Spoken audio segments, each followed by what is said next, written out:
Hey, Quad Bros! Welcome back to the channel. Glad you guys are here. We've got some matchmaking changes for you. This is one of the most long-awaited changes, and I believe, I could be wrong about this, but I believe this is one of the final goals for the roadmap. Someone correct me if I'm wrong on that one, but I think this is the last or one of the last things for the 2024 roadmap.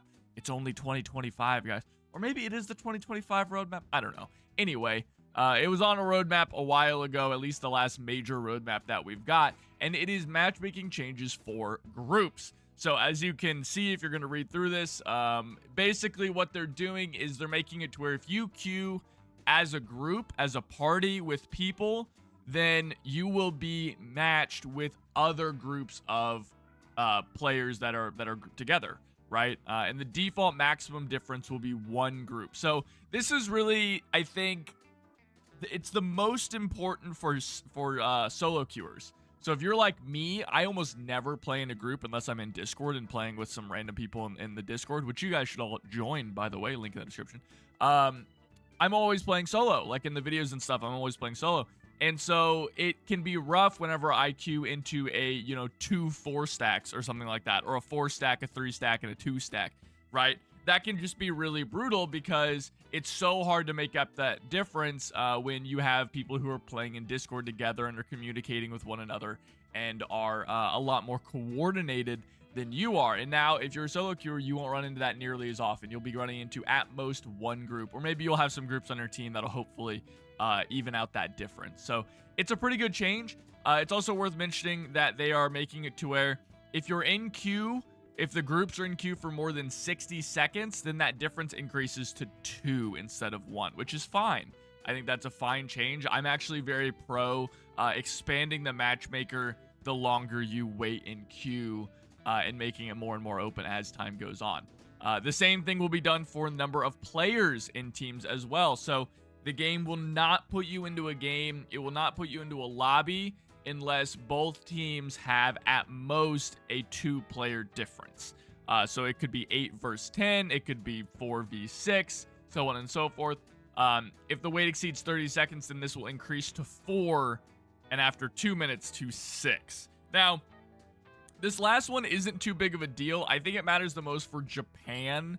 The Japanese campaign and playing as Japan, very often you do get a imbalance of players in each game. I've definitely ran into that, but when you're playing as Germany or the Soviets even, or as the Americans against the Germans, I don't really have a whole lot of problems with this, and I very rarely run into games where there is a significant player imbalance at the start of the game. It just doesn't happen that often, at least again, in my experience. Maybe your guys' experience is totally different.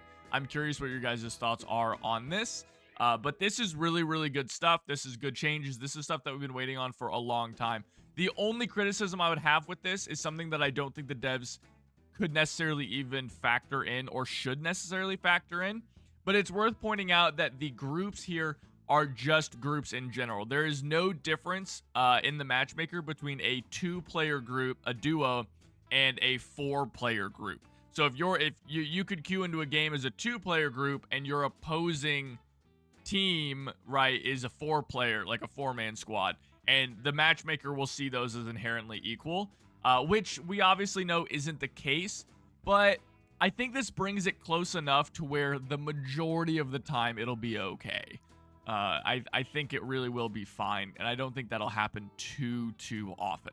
So again, I'm really interested to hear what you guys' thoughts are on this. Leave a comment down below. I also wanted to mention something completely unrelated. It is active matter. So the early vision, if you guys don't know what active matter is a essentially an extraction shooter, but it's a really PvE focused extraction shooter. I personally don't like extraction shooters, guys, very often.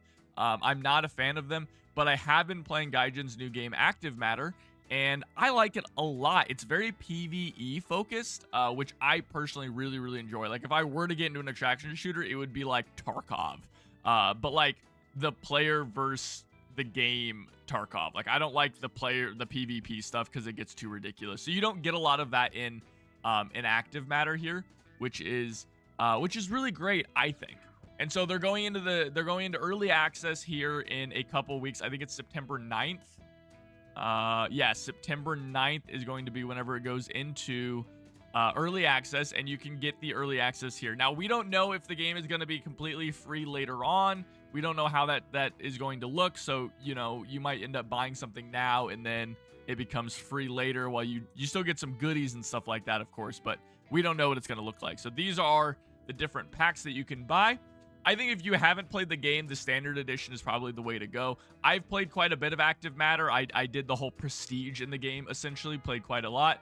And I would probably say, guys, that the differences between these are not significant enough to warrant that extra 15 bucks. I would just go for almost everyone. I would recommend this $30 one, to get your foot in the door, because you get some pretty straightforward stuff, right? You get a couple of guns, you get some ammo, you get, you know, unless things have significantly changed, this is what I effectively started out with, guys, and I did just fine.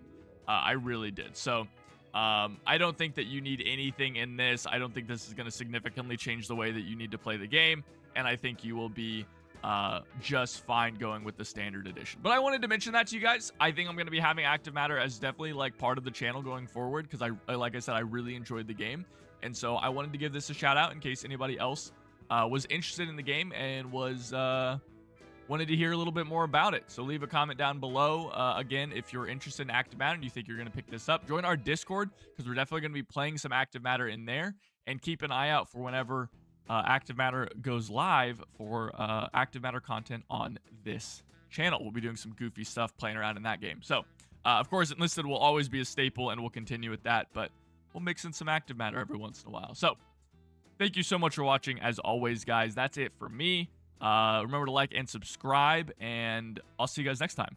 Take it easy.